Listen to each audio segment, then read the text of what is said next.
Assalamualaikum warahmatullahi wabarakatuh. Salam perubahan, salam kedaulatan rakyat. Sahabat SCTN semua, kemarin kita dapat kabar yang cukup bertubi-tubi ya tentang ketidakaslian, tentang kepalsuan.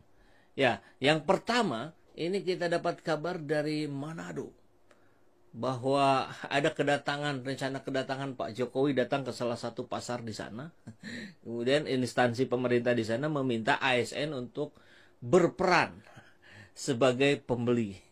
Dan nanti Pak Jokowi akan bertanya-tanya, akan ngecek langsung dari rakyat. Tapi rupanya rakyatnya sudah disetting. Ini gimana? Langsung saja deh kita ke beritanya ya. Kabar tentang kepalsuan, tentu ini pertanyaan ya, biasa saja. Kita kan rakyat jelata, mana berani memberikan penilaian. Kita bertanya, apakah ini palsu atau KW atau asli? Satu, tentang Pak Jokowi yang mau datang ke pasar Air Madidi di Manado. Kemudian ada surat perintah ASN diminta berperan sebagai pembeli. Yang kedua, proyek lumbung pangan Jokowi yang datanya banyak yang palsu katanya. Nah, kita lihat satu-satu ya. Pertama, dari berita manado.com. Presiden Jokowi ke pasar Air Madidi, ASN dan THL, Pemkab minut mendadak main akting jadi pembeli.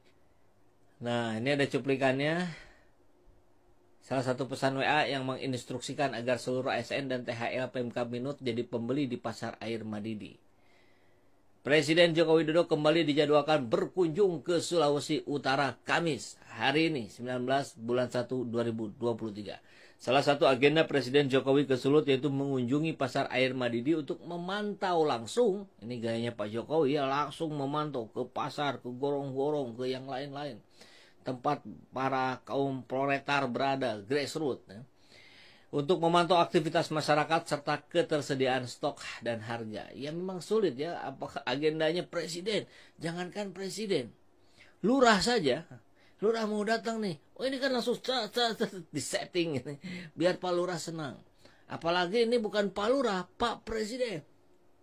Namun beberapa cerita lucu terjadi jelang kedatangan Presiden Jokowi ke Sulut, salah satunya soal Pemkab minut agar instruksi ya, agar seluruh pegawai baik aparatur sipil negara ASN maupun tenaga harian lepas THL untuk berperan sebagai pembeli di pasar Air Madidi saat kedatangan Pak Jokowi.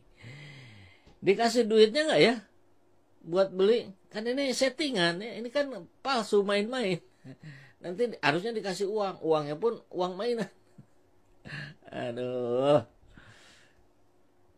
Instruksi tersebut terciduk ini ya, ketahuan, terbongkar. Diedarkan lewat pesan WhatsApp Rabu dan wajib dilakukan, bahkan para kepala organisasi perangkat daerah DPO diperintahkan untuk membuat surat tugas khusus bagi ASN dan THL di dinas masing-masing. Kebayang itu yang biasanya sepi misalkan, wah jadi sangat ramai. Kemudian yang wajahnya nampak yang bersih-bersih, ceria-ceria, yang biasanya di kantor ini turun ke lapangan. Gitu kali ya. Luar biasa, apa yang asli hari ini ya. Adapun instruksi yang dimaksud berbunyi demikian. Yang terhormat Kepala OPD, kunjungan Bapak Presiden di Pasar Air Madidi jam 8 pagi. Diinstruksikan kepada semua ASN dan THL minut untuk berpakaian bebas ke Pasar Air Madidi. Kalau pakai baju ASN ketahuan banget ya. Settingannya. Ke Pasar Air Madidi jam 6 pagi. Jadi 2 jam sebelum kedatangan Pak Jokowi ini sudah terkondisikan. Buat surat tugas khusus untuk ASN dan THL. Luar biasa ini ya. Bagaimana kita, Pak Presiden mau mendapatkan data yang benar ya, kalau orang-orangnya disetting untuk menyampaikan hal yang baik-baik saja. ABS, asal Bapak senang. APS, asal Presiden senang. Repot kalau begitu kan. Nah, mudah-mudahan sih ini tidak benar. Tapi kalaupun benar ya jadi warning lah ya, bahwa rakyat makin pintar. Anda harus berhati-hati, jangan mudah untuk mengelabui rakyat. Dan ini satu lagi. Nah, ini ada masukan bagus nih. Denny Suryadi. Presiden ini kok banyak palsunya ya? Presiden Konoha maksudnya ya, Pak Denny ya.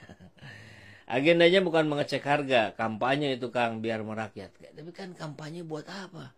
Pak Jokowi kan tidak akan memperpanjang masa jabatan ya. Pak Jokowi kan tidak akan jadi 3 periode ya. Kecuali aturannya diubah. Mudah-mudahan Pak Dewan di DPR, di MPR, Anda betul-betul mewakili rakyat ya.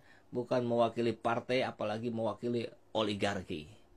PR nih, DPR tiba-tiba sebut proyek lumbung pangan Jokowi palsu. Wah, ngeri kali ini ya. Ini kabarnya kemarin nih. Ini fotonya, kayak kita lihat beritanya. Komisi 4 DPR berencana untuk membentuk panitia khusus untuk menyelidiki program pengembangan food estate di berbagai daerah di Indonesia. Food estate itu yang ditugasi kalau nggak salah Pak Menhan ya, Prabowo ya. Kita nggak pernah dengar juga tuh Pak Prabowo bicara lagi tentang ini pangan ya, ketahanan pangan, lumbung pangan. Ketua Komisi 4 DPR Sudin mengatakan saat ini sudah ada panitia kerja panja untuk proyek lumbung pangan nasional yang tersebar di Kalimantan, Sumatera, NTT, dan Papua. Hal yang perlu diperhatikan masih adanya temuan BPK di Kementerian Pertanian yang dapat diartikan masih ada program dan kegiatan bermasalah.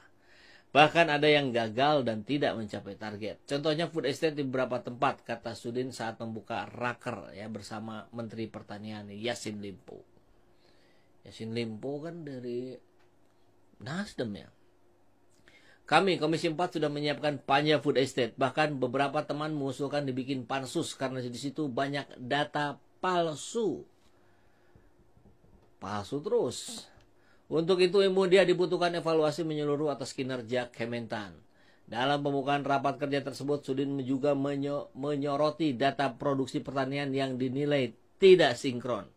Terbukti tak mampu memenuhi kebutuhan di dalam negeri sehingga pemerintah harus impor. Ya padahal lahan segitu besar ya, petani segitu banyak ya. Kok seperti yang terus dicari.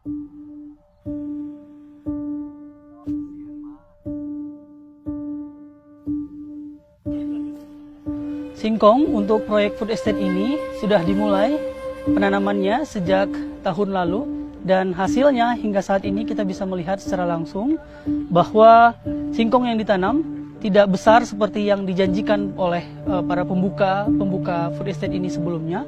Lalu kita juga bisa lihat batang singkong ini tidak lebih besar dari jari kelingking saya.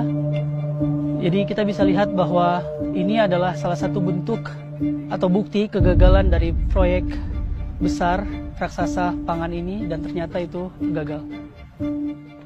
Kita bisa melihat di sekeliling wilayah food estate ini adalah hutan-hutan yang tersisa. Jadi wilayah food estate ini tadi yang telah menjadi singkong ini adalah hutan-hutan lebat seperti yang kita lihat di pinggir-pinggir wilayah food estate ini.